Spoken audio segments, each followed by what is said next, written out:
102nd அமெண்ட்மெண்ட்டில் வந்து பார்த்தீங்கன்னா புதுசாக வந்து ஒரு விஷயத்தை இன்ட்ரடியூஸ் பண்ணாங்க. அதாவது அது இன்ட்ரடியூஸ் அப்படின்னு சொல்ல முடியாது, ஏற்கனவே இருக்கக்கூடியதான். National commission for backward classes அப்படின்னு சொல்லிட்டு ஏற்கனவே இருக்கிறது தான், national commission for backward classes.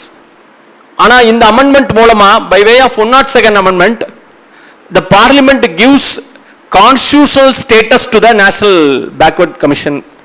அந்த கமிஷனுக்கு வந்து எப்படி எஸ்சிஎஸ்டி கமிஷனுக்கு வந்து கான்ஸ்டியூஷனல் ஸ்டேட்டஸ் இருக்கோ அந்த மாதிரி அதுக்கு ஈக்குவலாக இந்த பேக்வர்ட் கிளாஸஸ் கமிஷனுக்கும் கான்ஸ்டியூஷனல் ஸ்டேட்டஸ் கொடுத்தாங்க. ஸோ இது வந்து constitution body, it is a constitution பாடி அப்படின்னு சொல்லிட்டு இதை வந்து கொண்டு வராங்க. National commission for backward classes அதுக்கு கான்ஸ்டியூஷனல் ஸ்டேட்டஸ் கொடுத்தது தான் வந்து பார்த்தீங்கன்னா 338B அப்படின்னு சொல்லிட்டு ஒரு ஆர்டிக்கலை வந்து இன்ட்ரடியூஸ் பண்ணுறாங்க. By way of this article 2018 வந்து இதை வந்து இன்ட்ரடியூஸ் பண்ணுறாங்க. அதே மாதிரி இன்னொரு ஒரு ஆர்டிக்கலும் இதில் இருந்து இன்ட்ரடியூஸ் பண்ணாங்க, 342A. It was also inserted in to the constitution. அது என்ன அப்படின்னா socially and educationally backward classes commission அப்படின்னு சொல்லிட்டு, socially and educationally backward classes commission அப்படின்னு சொல்லிட்டு ஒரு கமிஷன். ஸோ ஏன்னா எஸ்சிபிசி அப்படின்னு சொல்லிட்டு உங்களுக்கு தெரிஞ்சிருக்கும், SCBC. So social and educational backward classes article 15 எடுத்து படிச்சிங்கன்னா அந்த எஸ்சிபிசி அண்ட் எஸ்சிஎஸ்டி அப்படின்னு சொல்லிட்டு இருக்கும், ஆர்டிகல் 15 இருக்கும். ஸோ அந்த ஒரு கமிஷனும் இதில், அதாவது இது என்ன அப்படின்னா இந்த எஸ்சிபிசிக்கு ஒரு கமிஷன் ஃபார்ம் பண்ணி யாரெல்லாம் எஸ்சிபிசியில் வர்றாங்க, அதாவது social and educationally backward classes யாரெல்லாம் அப்படின்னு சொல்லிட்டு ஃபைண்ட் அவுட் பண்ணுறது இந்த கமிஷனுடைய முக்கியமான வேலை. ஸோ இதோட ரோலு. இந்த 102nd அமெண்ட்மெண்ட்டும் அதுக்கப்புறம் வந்த 105th அமெண்ட்மெண்ட், இந்த 102nd அமெண்ட்மெண்ட்டும் 105th அமெண்ட்மெண்ட்டும் ஒரே விஷயங்களை பற்றி தான் பேசுது. ஸோ ரெண்டையுமே இதே ஒரே இடத்துல நோட் பண்ணிக்கோங்க. ஸோ 102nd அமெண்ட்மெண்ட் வந்து 2018 போட்டது. 105th அமெண்ட்மெண்ட் வந்து பார்த்தீங்கன்னா 2021. ஆமாம், 106th அமெண்ட்மெண்ட் 2022 2023. ஓகே, இது 2021 105th அமெண்ட்மெண்ட். இந்த 105th அமெண்ட்மெண்ட்டும் 102nd அமெண்ட்மெண்ட்டும் ஒரே விஷயங்களை பற்றி தான் பேசுது. அதாவது இந்த 102nd அமெண்ட்மெண்ட்ல சொன்ன விஷயத்தை ஃபர்தரா கிளாரிஃபை பண்றதுக்காக வந்து இந்த 105th amendment for further clarification. ஏன்னா இந்த social and educational backward classes சொல்லிட்டு இதுல சொன்னாங்கல்ல ஒரு விஷயம். ஸோ இந்த கமிஷனை யார் யாரெல்லாம் கான்ஸ்டியூட் பண்ணலாம் அப்படிங்கிறத வந்து கிளாரிஃபை பண்றதுக்காக தான் இந்த 105th அமெண்ட்மெண்ட். அந்த 105th அமெண்ட்மெண்ட்ல என்ன சொன்னாங்க அப்படின்னா சென்ட்ரல் கவர்மெண்ட், ஸ்டேட் கவர்மெண்ட், அதே மாதிரி யூனியன் டெரிட்டரிஸ் இவங்க எல்லாமே வந்து இந்த socially and educationally backward classes commission அப்படிங்கிறத கான்ஸ்டியூட் பண்ணலாம் அப்படின்னு சொல்லிட்டு அதில் வந்து தெளிவுபடுத்துறாங்க 105th அமெண்ட்மெண்ட்ல. ஸோ 105th அமெண்ட்மெண்ட் வந்து ஒரு கேஸ்ல, அதாவது Nagarajan versus union of India அப்படின்னு சொல்லிட்டு ஒரு கேஸ்லாம் ஒன்று. ஸோ அந்த கேஸை பேஸ் பண்ணி தான் இந்த 105th அமெண்ட்மெண்ட் கொண்டு வராங்க ஒரு கிளாரிஃபிகேஷனுக்காக. ஏன்னா இந்த எஸ்சிபிசியை பொறுத்த வரைக்கும் யாருக்கு ரிசர்வேஷன் கொடுக்குறது அப்படின்னு சொல்லிட்டு பார்க்குறப்ப, ஸோ யாரெல்லாம் வந்து நாட் அடிக்குவேட்லி ரெப்ரசன்டடோ, யாருக்கெல்லாம் போதுமான அளவுக்கு பிரதிநிதித்துவம் இல்லையோ அவங்களுக்கு அந்த ரிசர்வேஷன் போய் சேரணும் அப்படிங்கிறது தான் இந்த கமிஷனுடைய நோக்கம். ஸோ அதுக்காக தான் வந்து பார்த்தீங்கன்னா என்ன பண்ணுறாங்க அப்படின்னா இதை வந்து சென்ட்ரல் கவர்மெண்ட்டும் கான்ஸ்டியூட் பண்ணலாம், ஸ்டேட் கவர்மெண்ட் கான்ஸ்டியூட் பண்ணலாம், யூனியன் டெரிட்டரிஸும் கான்ஸ்டியூட் பண்ணலாம்னு சொல்லிட்டு 105ல கிளாரிஃபை பண்ணுறாங்க. ஸோ இது யாரெல்லாம் கான்ஸ்டியூட் பண்ணலாம் அப்படின்னு சொல்லிட்டு அந்த ஒரு தெளிவுபடுத்துறதுக்காக தான் இந்த 105th அமெண்ட்மெண்ட்.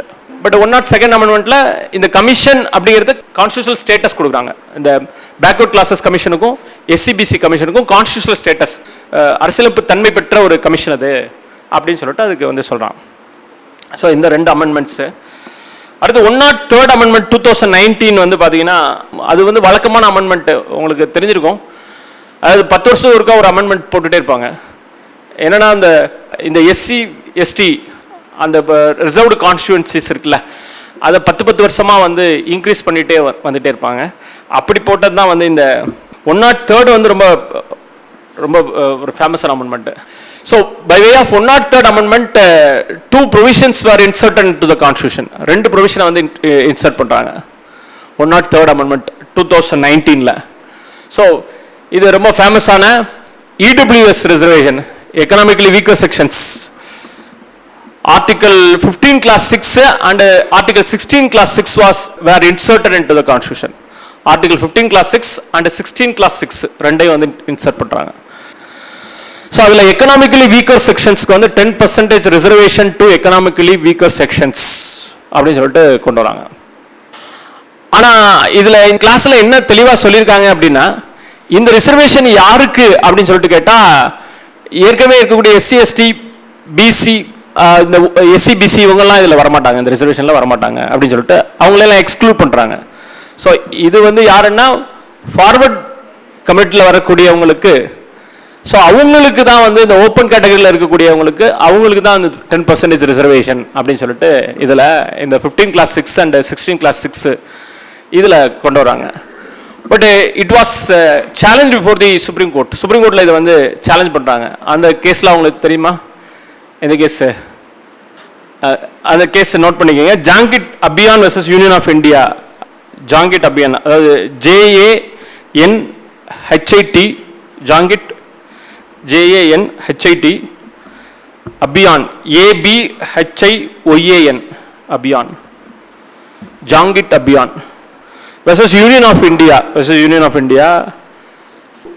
2022 ஜட்ஜ்மெண்ட் இது, ஜாங்கிட் அபியான் கேஸு.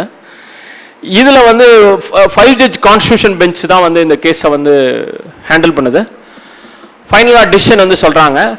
அதில் 3:2 அப்படிங்கிற ரேஷியோவில், so 3 judges majority view, 2 judges minority view இதில் வந்து சொல்கிறான். ஸோ அப்போ வந்து இருந்த CJI UU லலித் அவர் தலைமையில் நான் பெஞ்ச் தான் வந்து பார்த்தீங்கன்னா கேஸை வந்து டீல் பண்ணுறாங்க. அதில் வந்து மெஜாரிட்டி வியூ வந்து பார்த்தீங்கன்னா தினேஷ் மகேஸ்வரி, பீலா M திரிவேதி, JB பார்டிவாலா இவங்க வந்து majority view.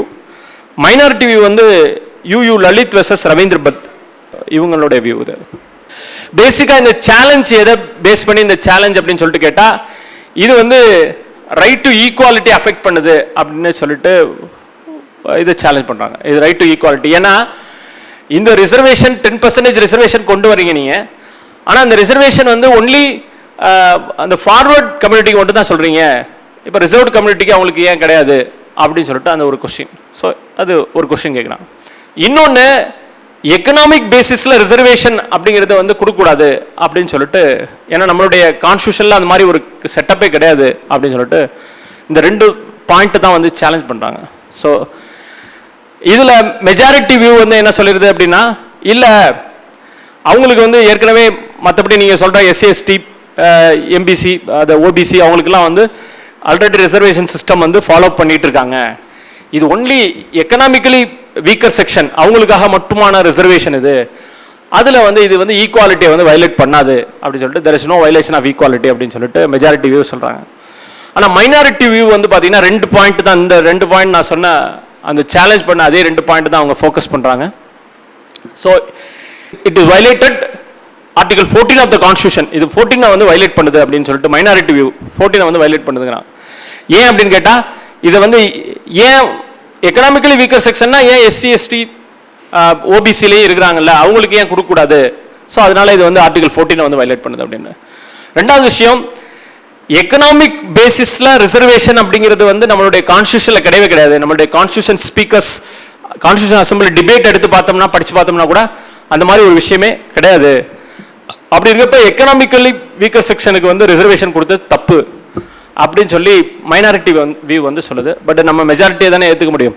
But majority view தான் வந்து பார்த்தீங்கன்னா என்னென்னா, இதை வந்து அப்ஹெல்ட் பண்ணிடுறாங்க. It was upheld by the supreme court in Janhit Abhiyan versus union of India. இந்த கேஸில் வந்து இட் வாஸ் அப்ஹெல்ட். ஸோ இது சரிதான் அப்படின்னு சொல்லிட்டு சொல்லிடலாம். மெஜாரிட்டி வியூ வந்து அப்படி தான் சொல்லுது. ஓகே பண்ணிடுறாங்க. 104th constitution amendment. இந்த 104th அமெண்ட்மெண்ட் தான் இந்த ரொட்டீன் அமெண்ட்மெண்ட், எப்பயும் வழக்கமாக போடுற அமெண்ட்மெண்ட், இந்த 10 வருஷத்துக்கு ஒருக்கா போடக்கூடிய அமெண்ட்மெண்ட் இந்த 104th அமெண்ட்மெண்ட். இந்த 104th அமெண்ட்மெண்ட்ல வந்து பார்த்தீங்கன்னா இந்த ஆர்டிகல் 334ல் அந்த ரிசர்வ்டு கான்ஸ்டியூன்சிஸ் அதுக்கு வந்து 70 இயர்ஸ் வரைக்கும் அப்படின்னு இருந்தது 80 இயர்ஸ்னு மாற்றிருக்காங்க. இப்போ 80 வருஷம் வரைக்கும் அப்படின்ட்டு கமிட்டிக்கு அனுப்பியிருக்காங்க. அது அங்கே போயிட்டு அது என்னன்னு சொல்லிட்டு இப்போ ஃபைனலாக அங்கே வரும். ஆனால் எனக்கு தெரிஞ்சு கண்டிப்பாக இதை கொண்டு வந்துடுவாங்க, அதில் எந்த இது மாற்றமும் இல்லை. ஆனால் இது என்னன்னா, it requires special majority, 2/3 majority வேணும். பட் அவங்களுக்கு 2/3 மெஜாரிட்டி இருக்குது. நம்ம கால்குலேட் பண்ணி பார்த்தா அப்படி தானே வருது. 2/3 மெஜாரிட்டியெல்லாம் அவங்களுக்கு ஒன்றும் பிரச்சனை இல்லை. அப்போ இது வந்துடும் கண்டிப்பாக, வெகு விரைவில் வந்து வரத்தான் போகுது. ஆனால் இதில் இருக்கக்கூடிய ஆபத்துகள் நிறையா இருக்குது. ஏன்னா இது வந்து ஒரு ஃபெடரல் நேச்சரே வந்து கண்டிப்பான முறையில் அஃபெக்ட் பண்ணக்கூடிய ஒரு பில்லாக தான் வந்து இதை வந்து பார்க்க முடியும். ஏன்னா இப்போ ரெண்டு விஷயங்கள் இதில் மெயினாக வந்து பார்க்கணும் அப்படின்னா ரெண்டு விஷயங்கள். ஒன்று வந்து பார்த்தீங்கன்னா இந்த டிஃபால்ட் பெயில் அப்படின்னு சொல்லிட்டு டிஃபால்ட் பெயில் கிளாஸ் இருக்குது உங்களுக்கு. பிஎன்எஸ்எஸ் 187 இருக்குது, சிஆர்பிஎஸ்சில் வந்து 167 கிளாஸ் 2, இப்போ வந்து பிஎன்எஸ்எஸ்ல வந்து 187 கிளாஸ் 2ல இருக்குது. ஸோ டிஃபால்ட் பெயில் தெரியுமில்ல உங்களுக்கு. அதாவது ஒன்ஸ் இந்த 60 days 90 days கணக்கு இருக்குது, அது முடிஞ்சிச்சு அப்படின்னா அவங்களுக்கு ஆட்டோமேட்டிக்காக வந்து பார்த்தீங்கன்னா அவங்கள பெயில விடணும் அப்படின்னு சொல்லிட்டு சொல்லுது. It will going to affect the default bail கிளாஸை வந்து அஃபெக்ட் பண்ணுவது. ஸோ இதை வந்து இதை எப்படி எதிர்காலத்தில் இந்த சேலஞ்ச் வரும் அப்படின்னா அது ஒரு மெயினான பாயிண்ட். ஏன்னா இந்த டிஃபால்ட் பெயில் அப்படிங்கிறது it is connected with article 21 of the constitution. அது லைஃப் அண்ட் லிபர்ட்டி சம்பந்தமானது. ஏன்னா டிஃபால்ட் பெயில வந்து யாருனாலையும் என்ன பண்ண முடியாது, அதை கட்டல் பண்ண முடியாது. ஜட்ஜுக்கு அந்த பவர் கிடையாது, யாருக்கும் அந்த பவர் கிடையாது. ஸோ அது வந்து ஆட்டோமேட்டிக். அப்படி இருக்கப்போ ஒருத்தருக்கு டிஃபால்ட் பெயில் கிடைக்க விடாம அது வரைக்கும் கூட பொறுமை இல்லாமல் இவங்க 30 நாள் அப்படின்னு சொல்லிட்டு வைக்கிறப்ப அது அந்த டிஃபால்ட் பெயில் கிளாஸை வந்து இது வந்து it will going to affect the default bail clause. So அது ஒரு பாயிண்ட் ஆஃப் சேலஞ்ச் இருக்கும் அப்படிங்கிறது என்னோட எதிர்பார்ப்பு. இன்னொன்று என்ன அப்படின்னு சொல்லிட்டு கேட்டால், இந்த சில ஆக்டெல்லாம் இப்போ போட்டிருக்காங்க. அதாவது பிஎம்எல்ஏ ஆக்ட்னு சொல்லிட்டு ஒன்று இருக்குது, ப்ரிவென்ஷன் ஆஃப் மணி லாண்டரிங் ஆக்ட்னு சொல்லிட்டு ரொம்ப ஒரு ட்ராகோனியன் ஆக்ட் அப்படின்னு சொல்லிட்டு எதிர்கட்சிகள் சொல்கிறாங்க. நான் சொல்லலை, எதிர்கட்சிகள் வந்து அந்த மாதிரி சொல்கிறாங்க. ஸோ என்ன அப்படின்னா இந்த பிஎம்எல்ஏ ஆக்ட், அதே மாதிரி உபா ஆக்ட் அப்படின்னு சொல்லிட்டு ஒரு ஆக்ட் இருக்குது. ஸோ அன்லாஃபுல் அசம்பிளி ஆக்டா அந்த ஆக்ட் இருக்குது. ஸோ அதே மாதிரி என்டிபிஎஸ் ஆக்ட், இந்த மூணு ஆக்டையும் வந்து எடுத்துக்கலாம். 113 கான்ஸ்டியூஷன் அமெண்ட்மெண்ட் பில்லை பற்றி பேசிகிட்டு இருந்தோம். சில நண்பர்கள் கூட கேட்டாங்க அது எப்படி டிஃபால்ட் பில்லை வந்து வயலேட் பண்ணோம் அப்படின்னு சொல்லிட்டு. அதாவது நான் என்னன்னா என்னுடைய எக்ஸ்பெக்டேஷனை சொன்னேன், இந்த மாதிரி ஒரு லைன் ஆஃப் அட்டாக் வரலாம். ஏன்னா ஆக்சுவலாக அது மாதிரி ஒரு ஆர்டிக்கல், சென்டர் பேஜ் ஆர்டிக்கல் இண்டில் ஒன்று வந்துருந்துச்சு. அதில் தான் ஆக்சுவலாக நான் படித்தப்போ இந்த ஒரு ஐடியா வந்து எனக்கு வந்து வந்தது. இது ஒரு விஷயம், இந்த மாதிரி ஒன்று இருக்குது. அதாவது இந்த டிஃபால்ட் பெயிலை வந்து வயலேட் பண்ணுறது. ஏன்னா டிஃபால்ட் பெயில் வந்து ஆர்டிகல் 21ஓட ரிலேட் ஆன ஒரு விஷயம். ஏன் இந்த 30 daysனு வச்சிங்க, அது வந்து 61st டேவாவோ இல்லை 91st டேவாவோ வச்சிருக்கலாம்ல, 31st டேன்னு ஏன் வச்சிங்க அப்படிங்கிறது ஒரு கொஸ்டினாக இருக்கலாம். How the supreme court going to answer அப்படிங்கிறது நமக்கு நோபடி நோஸ். பட் கண்டிப்பாக சேலஞ்ச் பண்ணுவாங்க. இன்னொரு விஷயம் என்ன அப்படின்னா, பர்பஸாகவே எல்லாமே சொல்லிட்டு இருக்குது. ஒரு மேஜராக அந்த ஒரு 3 legislations, PMLA, prevention of money laundering act, இந்த உபா ஆக்ட், இந்த என்டிபிஎஸ் ஆக்ட், இதில் எல்லாமே வந்து பார்த்தீங்கன்னா பெயில் அப்படிங்கிறது வந்து நார்மலாக இப்போ பிஎன்எஸ்எஸ் பெயில் மாதிரி கிடையாது. உங்களுக்கு பிஎன்எஸ் அஃபென்ஸை பொறுத்த வரைக்கும் பெயில் அப்படிங்கிறது எப்படி கிடைக்கும், என்ன பாயிண்ட் எஸ்டாப்ளிஷ் பண்ணால் பெயில் கிடைக்கும். There is no prima facie case அப்படின்னு சொல்லிட்டு அதை எஸ்டாப்ளிஷ் பண்ணாலே போதும். பிரைமா ஃபேசி கேஸ் இல்லை அப்படின்னு சொல்லி ஒரு இனிஷியலாக ஒரு முகாந்திரம், அதில் வந்து தப்பு செஞ்சதுக்கான முகாந்திரம் இல்லை அப்படின்னு சொல்லிட்டு சொன்னாலே போதும். ஆனால் இந்த என்டிபிஎஸ் ஆக்டு இல்லை PMLA act, prevention of money laundering act, உப்பால் எல்லாம் வந்து பார்த்தீங்கன்னா என்னென்னா பெயிலுக்கே வந்து ரிவர்ஸ் ஆனஸ்ட் கிளாஸ் வந்து வரும். ரிவர்ஸ் ஆனஸ்ட் கிளாஸ் வந்து நீங்கள் எவிடன்ஸ் ஆக்டில் வந்து 106ல் இருக்கும். 106ல் ரிவர்ஸ் ஆனஸ்ட் கிளாஸ் அப்படின்னு சொல்லிட்டு இருக்கும். அது என்ன அப்படின்னா 105, 106, 105லேயும் இருக்கும். 105 and 106 of Indian evidence act. அதுக்கு கன்கரண்ட் இப்போ பிஎஸ்ஏ ப்ரொவிஷன் வந்து 108 and 109, 108 and 109. ஸோ என்ன அப்படின்னா, அதாவது ப்ரிசம்ப்ஷன் ஆஃப் இன்னோசன்ஸ் அப்படிங்கிறது தான் வந்து கிரிமினல் லாவை பொறுத்த வரைக்கும். பட் இதில் பொறுத்த வரைக்கும் இந்த பிஎம்எல்ஏ ஆக்டு, இந்த உப்பாலாம் பொறுத்த வரைக்கும் என்ன அப்படின்னா வந்து அவங்க ப்ரிசம்ப்ஷன் ஆஃப் கில்ட்டி, அவன் பெயில் கிடைக்கிறதுக்கே அவன் என்ன பண்ணிட்டு வரணும் அப்படின்னா நான் கில்ட்டி இல்லை அப்படின்னு சொல்லிட்டு அதை வந்து ப்ரூவ் பண்ணால் தான் பெயிலே கிடைக்கும். ஸோ பெயில் கிடைக்கிறதும் அந்த கேஸை ஃபைனலாக நடத்துறதும் ஒன்று தான், அந்த மாதிரி இருக்குது. ஸோ அதனால தான் வந்து இந்த மணில் சிசோடியா கேஸ்லாம் வந்து 17 மாதம் உள்ள இருந்தார். அதுக்கப்புறம் தான் பெயில் கிடச்சி. அதே மாதிரி டெல்லி சீஃப் மினிஸ்டராக இருந்த அரவிந்த் கெஜ்ரிவால், இப்போ நம்ம தமிழ்நாட்டில் செந்தில் பாலாஜி, அது மாதிரி வந்து நிறைய கேசஸ் வந்து நம்ம உதாரணம் சொல்லிட்டு போகலாம். ஸோ அந்த மாதிரி அந்த கிளாஸ், ரிவர்ஸ் ஆனஸ்ட் கிளாஸ் இருக்குது. இந்த பிஎம்எல்ஏ ஆக்ட்ல என்ன பிரச்சனை அப்படின்னா, பிஎம்எல்ஏ ஆக்ட் வந்து பார்த்தீங்கன்னா ஒரு ட்ராகோனியன் ஆக்ட்னு சொல்லிட்டு சொல்றாங்க. அது ஆப்போசிஷன் பார்ட்டிஸ் எல்லாமே என்னன்னா, இது 2019 இந்த பிஎம்எல்ஏ ஆக்ட்ல வந்து அமெண்ட்மெண்ட் கொண்டு வராங்க. 2019 இட் வாஸ் அமெண்டட். அதுக்கு முன்னாடியே இருந்துச்சு பிஎம்எல்ஏ ஆக்ட். 2019 அமெண்ட்மெண்ட் கொண்டு வராங்க. அந்த அமெண்ட்மெண்ட்ல என்ன பண்றாங்க அப்படின்னா, முக்கியமான ஒரு விஷயம், இப்போ எப்படி வந்து நீங்க ஒரு கிரிமினல் கேஸுக்கு எஃப்ஐஆர் போடுவாங்க, எஃப்ஐஆர் போட்டோன்னா அந்த எஃப்ஐஆர் காப்பி வந்து பார்த்தீங்கன்னா கண்டிப்பாக என்ன பண்ணணும், அது ஓப்பன் டு ஆல் தானே, அது பப்ளிஷ் பண்ணிடுறாங்க. அக்யூஸ்ட் கேட்டால் கண்டிப்பாக கொடுத்தே ஆகணும். ஆனால் அதே மாதிரியே இந்த பிஎம்எல்ஏ ஆக்ட்ல வந்து இசிஐஆர் அப்படின்னு சொல்லிட்டு ஒன்று போடுவாங்க. எஃப்ஐஆருக்கு ஈக்குவலான ஒன்று போடுவாங்க. எஃப்ஐஆர் மாதிரி தான் அதுவும்.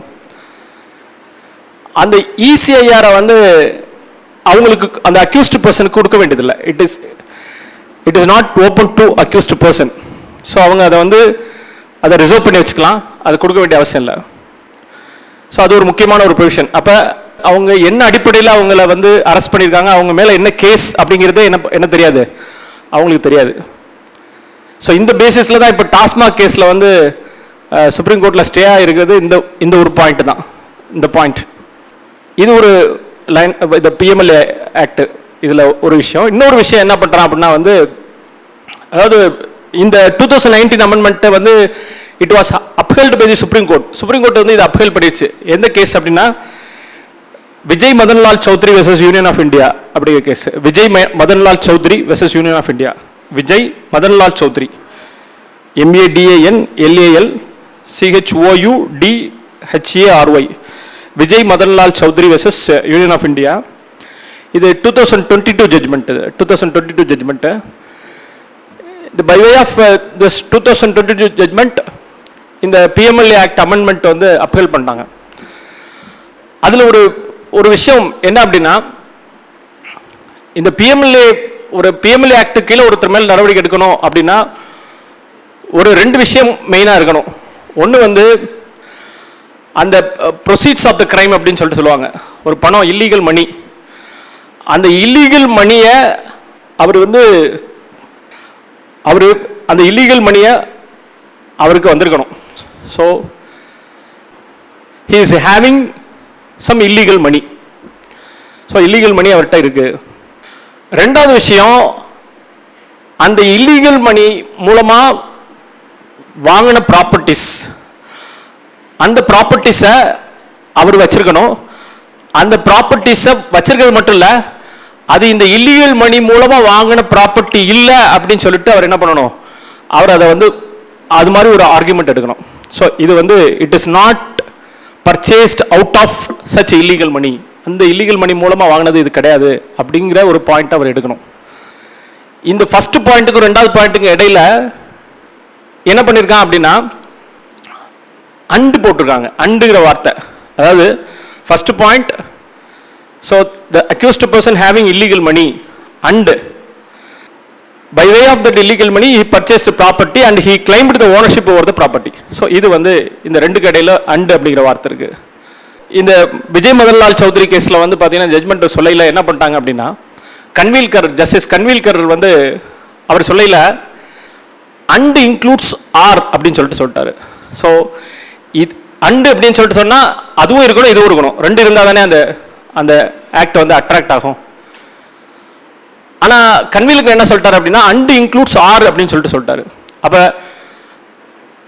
இது ரெண்டுல ஏதாவது ஒன்று இருந்தாலே என்ன பண்ணலாம், பிஎம்எல்ஏ ஆக்ட் கீழே. அதாவது இது எதுக்காக அப்படின்னா, ஒருத்தன் இந்த இல்காட்டட் மணி, இல்லீகல் மணி மூலமாக ஒரு ப்ராப்பர்ட்டி வாங்கிட்டாங்க, ஒருத்தன் ஒரு இன்னோசென்ட் இருக்கான், அவன் அந்த ப்ராப்பர்ட்டியில் இருக்கான், அவனுக்கும் இது இல்லீகல் மணி அப்படின்னு சொல்லிட்டு அவனுக்கு தெரியாது. ஆனால் அவனோட பொசிஷனில் அந்த மணி அந்த ப்ராப்பர்ட்டி இருக்கு, அவனுக்கு சப்சிக்வெண்ட்டாக சேல் பண்ணிட்டாங்கன்னு வச்சுக்கோங்களேன், அப்படி இருக்கான். அவனும் என்ன பண்ண முடியாது, அவனும் தப்பிக்க முடியாது. இப்போ இந்த ஒரு இன்டர்பிரிட்டேஷன் சொன்னதுக்கப்புறம் அப்போ அண்ட் இன்க்ளூட்ஸ் ஆர் அப்படின்னு சொல்லிட்டு இந்த விஜய் மதன்லால் கேஸில் சொல்லிட்டான். அண்ட் இன்க்ளூட்ஸ் ஆர் அப்படின்னு சொல்லிட்டு ஜஸ்டிஸ் கன்வீல்கர் சொல்லிட்டாரு. ஸோ அண்ட் இன்க்ளூட்ஸ் ஆரா அப்படின்னா அது ஒரு பெரிய கொஸ்டின் மார்க் தான். பட் அதில் அப்படி சொல்லிட்டாங்க. ஏன்னா இது ஒரு எரர், கண்டிப்பாக ஒரு எரர் தான். அவங்க ஆக்சுவலாக அந்த டிராஃப்டிங் பண்ணுறப்ப ஆர் போடுறதுக்கு பதில் அண்டு போட்டாங்க. ஆனால் அதை வந்து சுப்ரீம் கோர்ட் என்ன பண்ணிடுச்சு அப்படின்னா அதை அப்ஹோல்ட் பண்ணிடுச்சு. அண்டும் ஆறும் ஒன்று தான், ரெண்டும் ஒன்று தான் அப்படின்னு சொல்லிட்டு சொல்லிடுச்சு.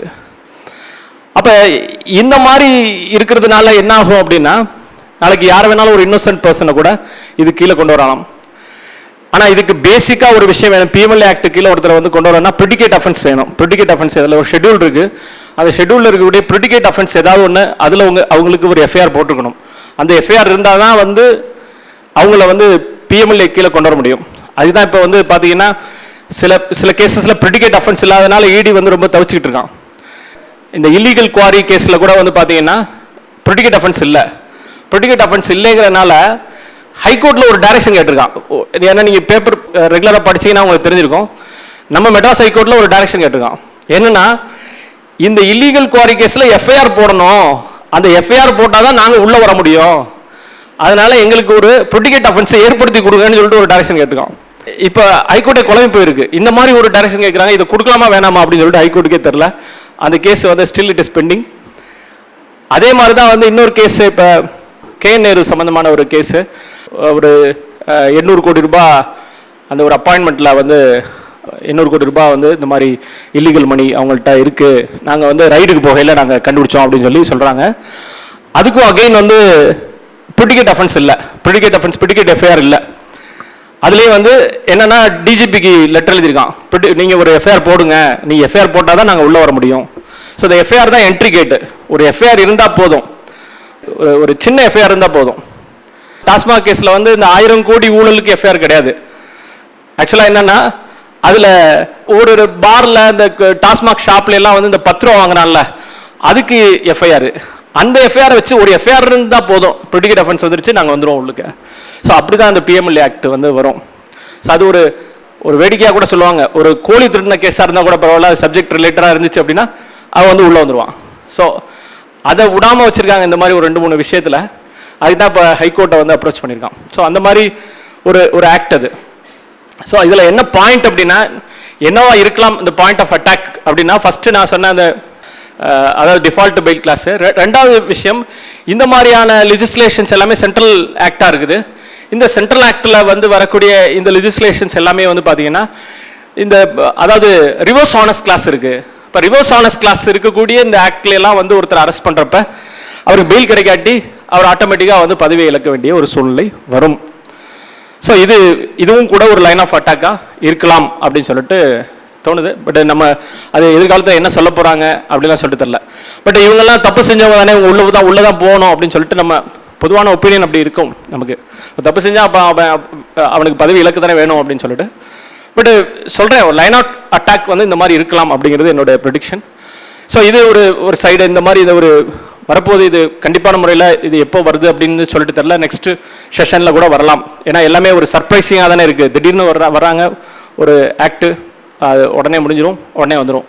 ஸோ அப்படி இது என்னைக்கு வருது அப்படின்னு சொல்லிட்டு தெரியாது.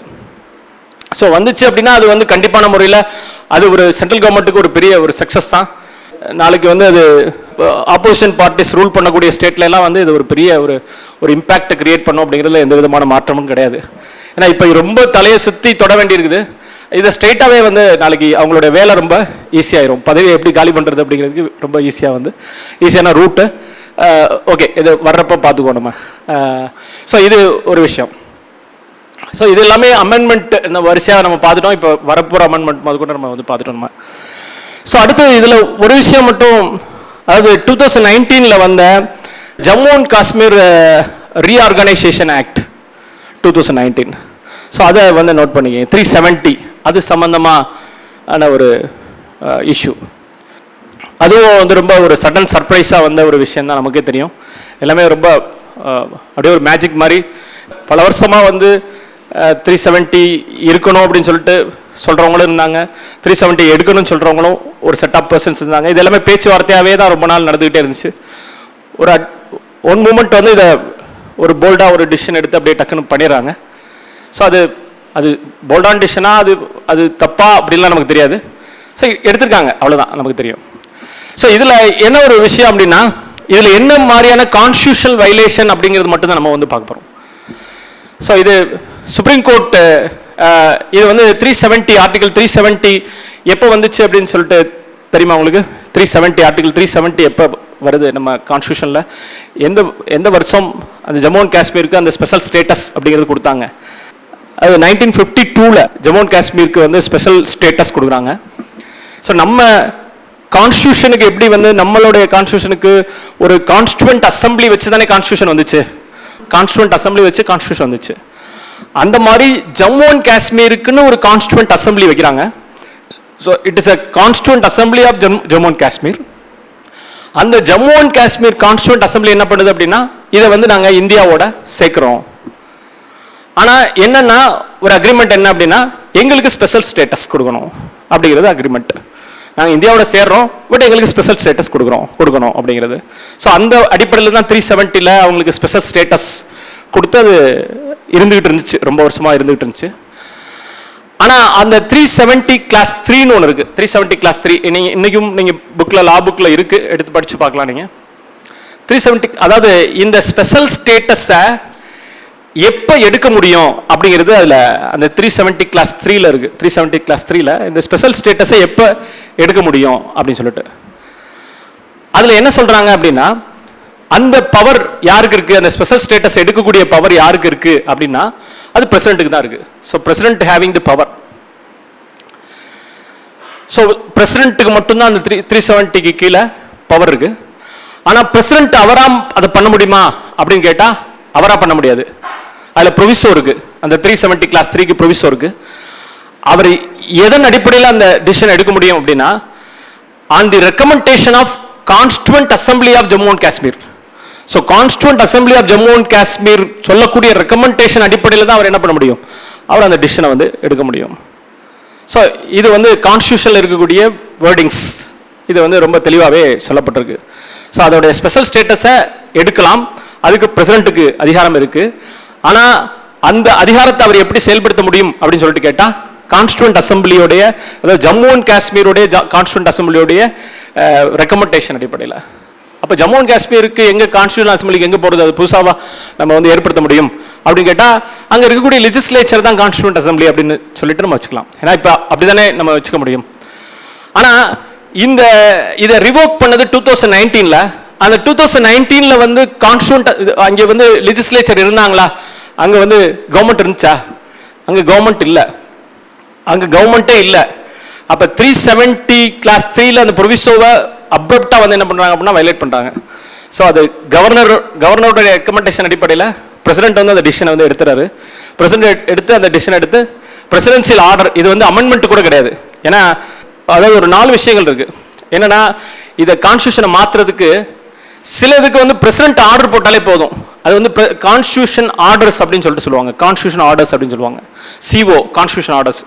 இது வந்து இந்த கான்ஸ்டியூஷன் ஆர்டர் வந்து பார்த்தீங்கன்னா என்னென்னா, ஆக்சுவலாக அதாவது பிரசிடென்சியல் கான்ஸ்டியூஷன் ஆர்டர் 272, அதன் அடிப்படையில் தான் இது 2019ல் வந்து பார்த்தீங்கன்னா இந்த டிசிஷனை வந்து எடுக்கிறாங்க கான்ஸ்டியூஷன் ஆர்டர் மூலமாக. அப்போ இந்த முடிவு எடுக்கப்படுறப்ப அங்கே வந்து ஒரு தேர்ந்தெடுக்கப்பட்ட ஒரு கவர்மெண்ட்டே இல்லை, அங்கே பிரசிடென்சியல் ரூல் தான் வந்து இருக்குது. பிரசிடென்ட்டே வந்து பிரசிடென்ட்டுக்கு ரெக்கமெண்ட் பண்ணுறாரு, அவரே வந்து அந்த டிசிஷன் எடுத்துறாரு. ஸோ அப்படி வந்து அது போயிடுது. பட் இதை வந்து சேலஞ்ச் பண்ணுறாங்க. பட் சேலஞ்ச் பண்ணி சுப்ரீம் கோர்ட் வந்து என்ன பண்ணுது அப்படின்னா அப்ஹெல்ட் பண்ணிடுது. It was upheld by the supreme court. So இந்த ஒரு ஃப்ளா இருக்கிறதெல்லாம் வந்து சொல்கிறாங்க. பட் அதை எஸ்டாப்ளிஷ் பண்ணி அதுலேருந்து வெளில வந்துடுறாங்க. எப்படி EWS கேஸில் வந்து ஜட்ஜ்மெண்ட் வந்துச்சோ அதே மாதிரி இந்த கேஸ்லையும் ஃபேவராகவே சென்ட்ரல் கவர்மெண்ட்டுக்கு ஃபேவராகவே வந்து ஜட்ஜ்மெண்ட் வந்துருச்சு அகெயின். அப்போ இதுலேயே வந்து பார்த்தீங்கன்னா என்ன, அதான் வயலேஷன், அந்த ஆர்டிகல் 370 கிளாஸ் 3 வந்து அப்ரப்டாக வயலேட் பண்ணியிருக்காங்க அப்படிங்கிறது நமக்கு பார்த்தாலே தெரியும். அதில் அந்த மாதிரி ஒரு விஷயம் வந்து இருக்குது. அதாவது இந்த 4 விஷயங்கள் சொன்னேன். அதாவது கான்ஸ்டியூஷன் எப்படி மாற்றுறது அப்படிங்கிறது பை ஆர்டர் மூலமாக மாற்றலாம் ஒன்று. ரெண்டாவது ஆர்டிகல் 368க்கு போயிடணும். 368ல் வந்து அமெண்ட்மெண்ட் வந்து 3 வகையான அமெண்ட்மெண்ட்ஸ் இருக்குது, தெரியுமில்ல உங்களுக்கு? Simple majority, amendment by simple majority, amendment by special majority, amendment by special majority with of the state ratification. So இது 3 வகையான அமெண்ட்மெண்ட்ஸ் இருக்குது. அதில் ஃபர்ஸ்ட் கேட்டகரி வந்து simple majority. By way of simple மெஜாரிட்டியை சில ப்ரொவிஷன்ஸை வந்து சிம்பிள் மெஜாரிட்டிலே மாற்றலாம். சில ப்ரொவிஷன்ஸை உதாரணத்துக்கு ஆர்டிகல் 2 இருக்கு. Article 2 admission of new state, புது ஸ்டேட்டை உருவாக்குறதா இருந்தால் அதுக்கு வந்து ஸ்பெஷல் மெஜாரிட்டிலாம் தேவையில்லை, சிம்பிள் மெஜாரிட்டி போதும். ஏன்னா சிம்பிள் மெஜாரிட்டினா தெரியுமில்ல உங்களுக்கு, சிம்பிள் மெஜாரிட்டினா என்னது, பர்சன்ஸ் பிரசன்ட் அண்ட் ஓட்டிங்கில் அது மெஜாரிட்டி இருந்தால் போதும். 100 பேர் வந்திருந்தாங்கன்னா 51 பேர் ஓட்டு போட்டோன்னா போதும். ஸோ 543 பேரில் 100 பேர் தான் வந்திருக்கான், ஆனால் 51 பேர் ஓட்டு போட்டாலே அது வந்து பாஸ் ஆயிரும். ஸோ அதுதான் வந்து சிம்பிள் மெஜாரிட்டி. அப்போ இந்த ஆர்டிகல் 2 அதே மாதிரி ஆர்டிகல் 11 இருக்கு. ஆர்டிகல் 11 வந்து இந்த சிட்டிசன்ஷிப் சம்மந்தமான, அதாவது சிட்டிசன்ஷிப் ஆக்டில் வந்து அது சம்மந்தமாக ப்ரொவிஷன்ஸ் ஏற்படுத்துறது, அது அமெண்ட்மெண்ட் பண்ணுறது, அதுக்கெல்லாம் எம்பவரிங் ப்ரொவிஷன் அது ஆர்டிகல் 11. அதுக்கும் சிம்பிள் மெஜாரிட்டி மட்டும் போதும். ஸ்பெஷல் மெஜாரிட்டி அப்படிங்கிறது 2 விஷயங்கள் இருக்கணும். ஸ்பெஷல் மெஜாரிட்டி அப்படிங்கிறதுக்கு ஒன்று வந்து அந்த மெம்பர்ஸ் பிரசன்ட் அண்ட் ஓட்டிங்கில் மெஜாரிட்டி இருக்கணும் ஒன்று, அதோட அந்த டோட்டல் மெம்பர்ஷிப்பில் 2/3 மெஜாரிட்டி இருக்கணும். ஸோ டோட்டல் மெம்பர்ஷிப்பில் வந்து 2/3 மெஜாரிட்டி இருக்கணும். டோட்டலாக அந்த அவையில் வந்து இப்போ இருக்கக்கூடிய நம்பர் 543 அப்படின்னு இருக்குன்னா அதில் 2/3 மெஜாரிட்டி இருக்கணும். ஸோ அப்படி இருந்தால் தான் ஸ்பெஷல் மெஜாரிட்டி அப்படின்னு சொல்லிட்டு சொல்லுது. ஸோ ஸ்பெஷல் மெஜாரிட்டி அப்படிங்கிறப்ப அதில் சில ப்ரொவிஷன்ஸ், முக்கியமான ப்ரொவிஷன்ஸ் எல்லாம் special majority. Special majority with half of the state ratification வந்து இந்த ஃபெடரல் ப்ரொவிஷன்ஸ் எல்லாமே வந்து அதில் வரும். High court, supreme court, federal provisions இதெல்லாமே வந்து இந்த special majority with of of the state ratification அதில் வந்து வரும். இந்த 4 வகையில் தான் வந்து கான்ஸ்டியூஷனை வந்து மாற்ற முடியும். அதை நான் ஃபஸ்ட்டு சொன்னது ரொம்ப ஈஸி அவங்களுக்கு. ஒரு பிரசிடென்சியல் ஆர்டர் போதும், ஆர்டர் போட்டு கான்ஸ்டியூஷனை வந்து மாற்றிக்கலாம், ஆல்ட்ரேஷன் பண்ணிக்கலாம். அப்படி தான் இந்த 370 ரிவோக் பண்ணது அப்படி தான் நடந்தது. ஏன்னா அதுக்கு அது மட்டும் போதும், அந்த ஆர்டர் மட்டுமே, பிரசிடென்சியல் ஆர்டர் மட்டுமே போதும். அப்படி தான் அதில் இருக்குது, அந்த ப்ரொவிஷனில் இருக்குது. அப்படி தான் அதை வந்து பண்ணாங்க. ஸோ இது ஒரு விஷயம். ஸோ இது இந்த Jammu and Kashmir reorganisation act 2019 அது.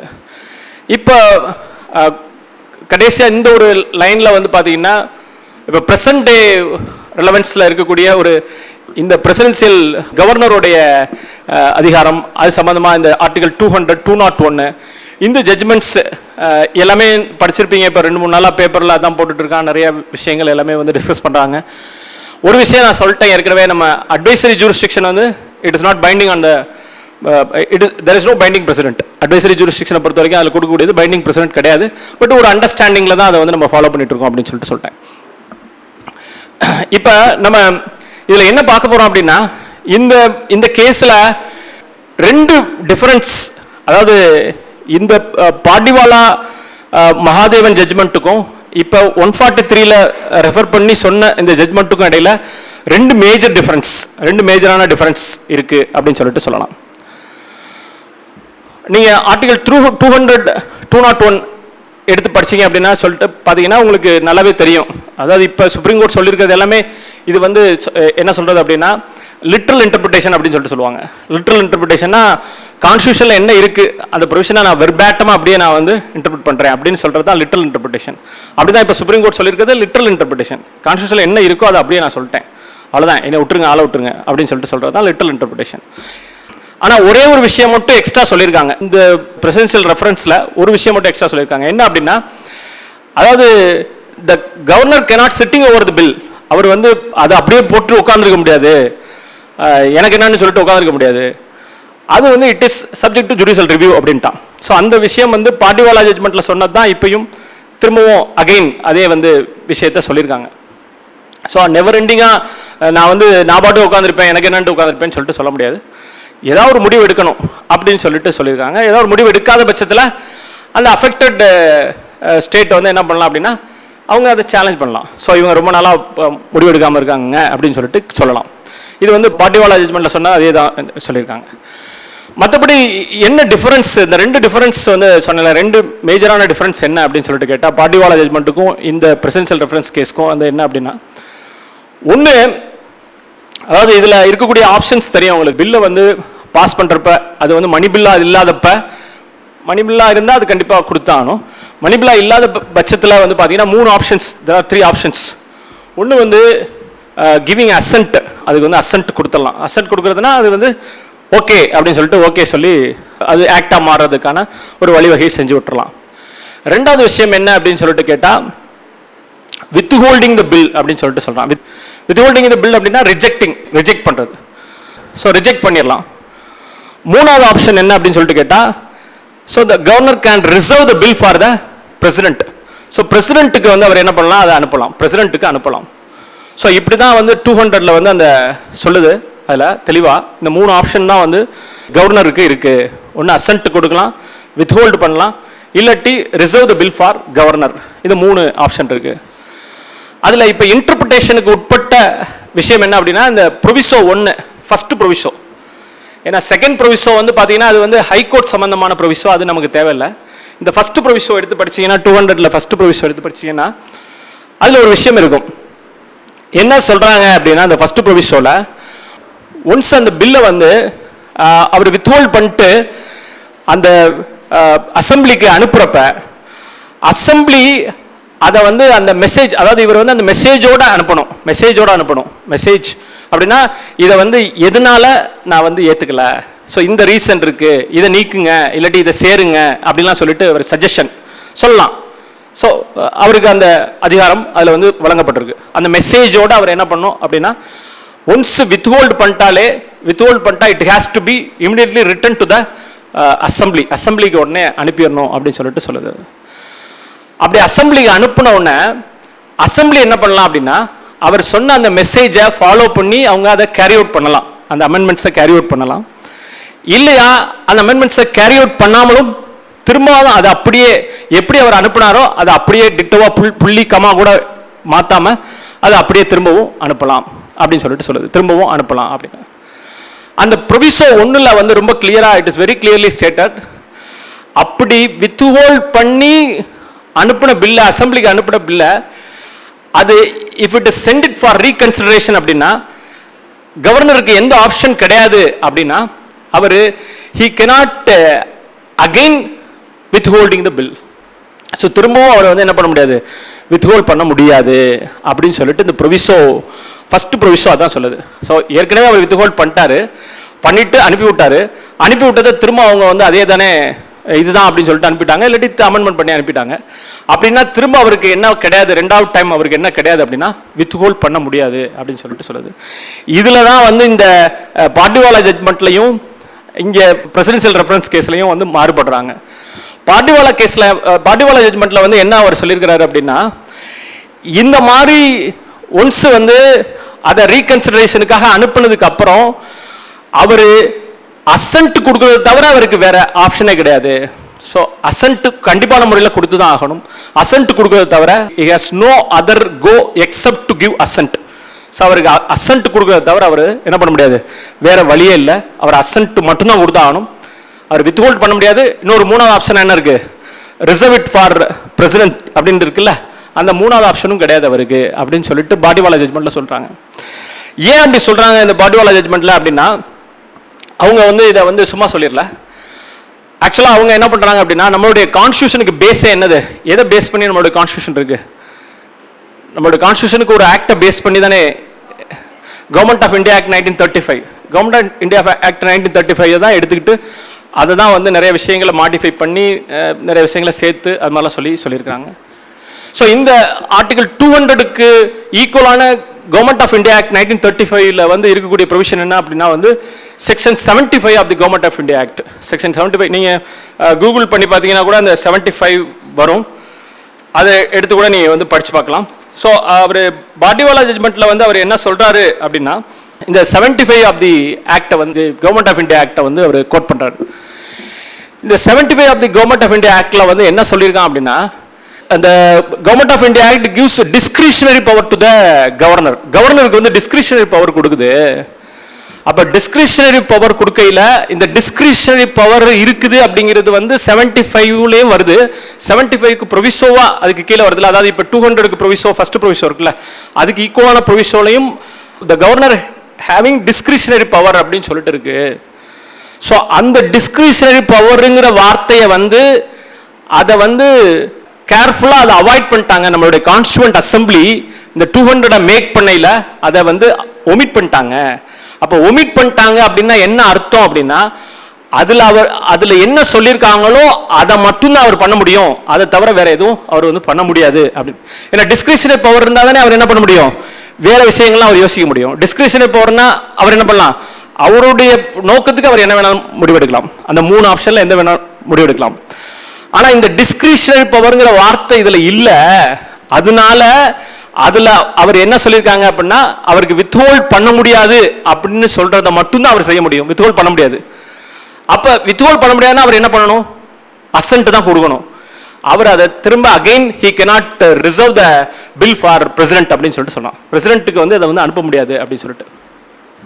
ஏன்னா இதுக்கு பேஸே எப்படி வந்துச்சு இந்த கேஸ், இந்த பாட்டிவாலா ஜட்ஜ்மெண்ட் தமிழ்நாடு கேஸ்ல வந்து எப்படி வந்துச்சு அப்படின்னா, இவருக்கு வந்து ஒரு 10 பில்லை வந்து பாஸ் பண்றாங்க, கவர்மெண்ட் வந்து பாஸ் பண்ணுது, பாஸ் பண்ணி வந்து அனுப்புறாங்க, சென்ட் இட் ஃபார் அசென்ட்டுக்காக அனுப்புறாங்க. அவர் என்ன பண்ணிட்டாரு அப்படின்னா அதை ரிஜெக்ட் பண்ணிட்டாரு, he has rejected. ஆனா ரிஜெக்ட் பண்ணிட்டு அதை கம்யூனிகேட் பண்ணல, அதை வந்து கவர்மெண்ட்டுக்கு வந்து கம்யூனிகேட் பண்ணாம விட்டாரு. கம்யூனிகேட் பண்ணாம அப்படியே டிலேவாவே போட்டுறாரு.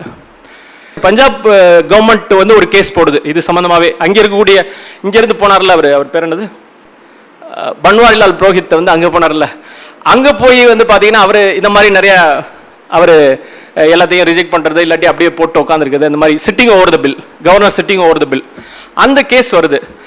அந்த கேஸோட ஜட்ஜ்மெண்ட் வந்த உடனே இவர் என்ன பண்ணிடுறாரு அப்படின்னா, இவர் அந்த கேஸ் ஜட்ஜ்மெண்ட் வரையில இவங்க என்ன பண்ணிடுறாங்க, இவங்களுக்கு இன்ஃபர்மேஷன் வராட்டியும் இவங்களுக்கு அன்அஃபீஷியலா தெரிஞ்சிருது இவர் ரிஜெக்ட் பண்ணிட்டாரு, ரிஜெக்ட் பண்ணிட்டு வச்சுட்டு உட்காந்துருக்காரு அப்படின்ட்டு. அன்அஃபீஷியலா தெரிஞ்ச உடனே இவங்க என்ன பண்றாங்க, திரும்ப ஒருக்கா அதை வந்து பாஸ் பண்ணிடுறாங்க, இந்த 10 பில்லையும் திரும்ப ரீஎனாக்ட் பண்ணிடுறாங்க. ரீஎனாக்ட் பண்ணி அவருக்கு அனுப்பிச்சு விட்டுறாங்க. ரீஎனாக்ட் பண்ணி அனுப்பிச்சு விட்டோன்னா அவர் என்ன பண்றாரு, அதை உடனே பிரசிடென்ட்டுக்கு வந்து அவர் ரெஃபர் பண்ணிடுறாரு. ஸோ இப்போ இது என்ன ஆயிடுது அப்படின்னா, செகண்ட் டைமா அவர் பண்ணிட்டாரு அப்படிங்கிறது தான் பாட்டிவாலா ஜட்ஜ்மெண்ட்ல அவங்க சொன்னது. அதுதான் செகண்ட் டைமா இவர் பண்ண முடியாது ஆனா பண்ணிட்டாரு அப்படின்னு சொல்லி, அதனால வந்து இது வந்து டீம்டு டு பி அசென்ட் அப்படின்னு சொல்லிட்டு டீம்டு அசென்ட் அப்படிங்கிற ஒரு விஷயத்தை வந்து அதுல புதுசா வந்து சொல்றாங்க. டீம்டு டு பி அசென்ட், இது வந்து அசென்ட் கொடுத்ததா இதை வந்து எடுத்துக்கணும். ஏன்னா இந்த மாதிரியான ஒரு இன்டர்பிரிட்டேஷன் இந்த ஆர்டிகல் செக்ஷன் 75 ஆஃப் தி இது கவர்மெண்ட் ஆஃப் இந்தியா ஆக்ட் படி அதுல டிஸ்கிரிப்ஷன் பவர் இருக்கு, இதுல இல்ல. அப்ப இதுல இல்ல அப்படிங்கிறப்ப அவருக்கு he has no other go except to give assent. Second time வந்து அது ரீகன்சிடரேஷனுக்காக அனுப்புறப்ப அதை அசென்ட் கொடுக்கறத தவிர அவருக்கு வேற வாய்ப்பே கிடையாது, he has no other go அப்படின்னு சொல்லிட்டு அதுல சொல்லப்பட்டிருக்கு. ஆனா இங்க இப்ப பிரசிடென்ஷியல் ரெஃபரன்ஸ் கேஸ்க்கு வருவோம். அதுல என்ன சொல்றாங்க அப்படின்னா, இந்த விஷயத்தை வந்து அவங்க லிட்டரல் இன்டர்பிரிட்டேஷனை சொன்னேன்ல அது மாதிரி பண்றாங்க. அவங்க என்னன்னா அந்த கவர்மெண்ட் ஆஃப் இந்தியா ஆக்ட் அதெல்லாம் வந்து அவங்க எடுத்துக்கல. இதுல வந்து படிச்சு பார்க்கல என்ன வருது, ஃபர்ஸ்ட் வந்து அவருக்கு 3 ஆப்ஷன் இருந்துச்சு. அதாவது அசென்ட் கொடுக்கலாம், வித்ஹோல்ட் பண்ணலாம், இல்ல ரிசர்வ் இட் ஃபார் பிரசிடென்ட் பண்ணலாம். இந்த 3 ஆப்ஷன் இருந்துச்சு. இந்த ப்ரொவிசோ வரையில அவருக்கு என்ன ஆயிருது அப்படின்னா, ஒரு ஆப்ஷன் கட் ஆயிருது. ஒரு ஆப்ஷன் கட் ஆனா அவருக்கு 2 ஆப்ஷன் இருக்கு அப்படின்னு சொல்லிட்டு ஒரு இன்டர்பிரிட்டேஷன் கொடுக்குறாங்க. ஸோ பிரசிடென்ஷியல் ரெஃபரன்ஸ் கேஸ்ல அப்படிதான் சொல்றாங்க. ஸோ அவருக்கு ஒரு வாய்ப்பு தான் கட் ஆயிருக்கு, என்ன பண்ண முடியாது, he cannot again withholding the bill, அவர் வந்து திரும்ப ரிஜெக்ட் பண்ண முடியாது. But he is having 2 other options. He can either give his assent or reserve it for president. So பிரசிடென்ட்டுக்கு அவர் ரிசர்வ் பண்ணலாம் அப்படின்னு சொல்லி ஒரு விஷயத்தை வந்து சொல்றாங்க. ஸோ இதுதான் வந்து பார்த்தீங்கன்னா பேசிக்காக ஃபர்ஸ்ட் டிஃபரன்ஸ், இந்த ரெண்டுக்கும் இடையில இருக்கக்கூடிய முதல் டிஃபரன்ஸ் வந்து இதுதான். செகண்ட் டிஃபரன்ஸ் என்ன அப்படின்னு சொல்லிட்டு கேட்டா, அந்த இப்போ பாட்டிவாலா ஜட்ஜ்மெண்ட்டை பொறுத்த வரைக்கும் வந்து பார்த்தீங்கன்னா ஒரு விஷயம் வந்து சொல்றாங்க என்னன்னா, he cannot sitting over the bill. So அவர் வந்து ப்ரொலாங்கிங்கா, ஏன்னா அதில் வந்து இந்த ப்ரொவிசோல வந்து ஃபர்ஸ்ட் ப்ரொவிசோல என்ன இருக்குன்னா as early as possible அப்படிங்கிற வார்த்தை இருக்கு. ஸோ ஆனால் டைம் லிமிட் வந்து ஃபிக்ஸ் பண்ணல, as early as possible இருக்கு. அந்த as early as possible-க்கு இவங்க என்ன பண்றாங்க அப்படின்னா டைம் லிமிட் ஃபிக்ஸ் பண்றாங்க. ஸோ பிரசிடென்ட்டுக்கு இவ்வளவு டைம், கவர்னருக்கு இந்த மாதிரி டைம், இந்த டயத்துக்குள்ள இவங்க டிசிஷன் எடுக்கணும். அப்படி டிசிஷன் எடுக்காத பட்சத்தில் it is deemed to be assent அப்படின்னு சொல்லிட்டு ஒரு விஷயத்தை வந்து அதில் சொல்றாங்க. டைம் லிமிட் ஃபிக்ஸ் பண்றாங்க. ஸோ அது கான்ஸ்டியூஷன் இல்லாத ஒன்று அதை செய்றாங்க. ஸோ ஏன் அப்படின்னு கேட்டா, இது வந்து as early as possible சொல்லி இருக்குது. அப்ப கவர்னருக்கு வந்து தனிப்பட்ட முறையில் அவருக்கு எதுவும் பவர் கிடையாது. அவர் he always acting aid and advice of the council of ministers தான், அப்படிதான் இருக்கு constitution. It is very clear. அது வந்து இந்த பிரசிடென்ஷியல் ரெஃபரன்ஸ் கேஸ்லயும் அதை தான் சொல்றாங்க, அதுல எதுவும் மாற்றம்லாம் இல்லை. பட் இந்த டைம் லிமிட் வந்து பாட்டிவாலா ஜட்ஜ்மெண்ட்ல அவர் ஃபிக்ஸ் பண்றாரு. பட் இந்த பிரசிடென்ஷியல் ரெஃபரன்ஸ் கேஸ்ல இல்ல, அது மாதிரி டைம் லிமிட் எதுவும் ஃபிக்ஸ் பண்ண முடியாது. ஸோ எங்கனால வந்து so the court having no power to fix time limit, power of the governor or president, அதை வந்து நாங்கள் பண்ண முடியாது. ஆனால் என்னன்னா, இவர் he cannot sitting over the bill. So அதை வந்து ப்ரொலாங்கிங்காக அவர் பண்ணிட்டு இருக்க முடியாது. It is subject to judicial review. இந்த ஒரு விஷயத்தை மட்டும் சொல்லிடுறாங்க. ஸோ இந்த பேசிக்காக ரெண்டு டிஃபரன்ஸ் மட்டும்தான் இதில் வந்து இருக்குது. மேஜர் டிஃபரன்ஸ் அப்படின்னு சொல்லிட்டு பார்த்தீங்கன்னா இது ரெண்டு தான் இருக்குது. அதில் அந்த ஃபஸ்ட்டு சொன்ன விஷயத்துக்கு அவங்க அதை ஒரு ரேஷனலாக அதை கொண்டு போயிருக்காங்க. அந்த பாடிவாலா ஜட்மெண்ட்டில் அதை ஒரு இன்டர்பிரிட்டேஷன் அப்படிங்கிறப்ப அதை 75லேருந்து எடுத்துகிட்டு வராங்க. எடுத்துகிட்டு வந்துட்டு அதை எப்படி இன்டர்பிரிட்டேஷன் கொடுக்குறாங்க அப்படின்னா அந்த வார்த்தையை வச்சு கொடுக்குறாங்க. அந்த டிஸ்கிரிஷனரி பவர் அப்படிங்கிற வார்த்தையை வச்சு கொடுக்குறாங்க. பட் இதில் அது இல்லை. இதை வந்து லிட்டரல் இன்டர்பிரிட்டேஷன் வந்து பண்ணிடுறாங்க. ஸோ இதுதான் இந்த பேசிக்காக இந்த ப்ரெசன்ட் ஜட்மெண்ட்டில் வந்து இருக்கக்கூடிய ஒரு டிஃப்ரென்ஸ். பட் இது எதிர்காலத்தில் இது எப்படி இது வந்து இட் இஸ் நாட் செட்டில்டு. இது இப்பயும் வந்து இது என்ன ஆகலை, இன்னும் செட்டில் ஆகலை. இன்னும் வந்து ஃபர்தராக வந்து லிட்டிகேஷன்ஸ் வர்றதுக்கு தான் வாய்ப்புகள் இருக்குது. ஏன்னா நேற்றே வந்து பார்த்தீங்கன்னா டிஎம்கேவுடைய அந்த ஸ்போக்ஸ் பர்சன் வந்து அவர் சொல்லியிருக்காரு, இது வந்து ஒரு பைண்டிங் பிரசிடென்ட் கிடையாது அப்படின்னு சொல்லிட்டு. அப்போ அவங்க என்னன்னா அவங்க அடுத்தபடியாக சேலஞ்ச் பண்ண போகிறாங்க, இல்லை சம்திங் ஏதோ பண்ண போகிறாங்க அப்படின்னு தான் சொல்லிட்டு அர்த்தம். ஆக்சுவலாக இது எல்லாமே வந்து ரொம்ப காலமாக இது இருந்துகிட்டே இருக்கக்கூடிய இஷ்யூ தான். 1974லேயே வந்து பார்த்தீங்கன்னா ஒரு full bench judgement 7 judges bench எல்லாம் வந்து இருக்குது. கிருஷ்ணய்யர் உள்ளிட்ட அந்த 7 ஜட்ஜஸ் பெஞ்ச் எல்லாம் வந்து பார்த்தீங்கன்னா கவர்னருடைய பவர்ஸை பற்றி பேசியிருக்காங்க. அந்த பாடிவாலா ஜட்மெண்ட்லாம் அதெல்லாம் கோட் பண்ணுறாங்க. அதெல்லாம் கோட் பண்ணி அந்த ஜட்மெண்ட் வந்து கொடுக்குறாங்க. ஸோ இதுதான் வந்து பார்த்தீங்கன்னா இந்த பேசிக்காக இந்த கேஸில் வந்து இருக்கக்கூடிய விஷயம்.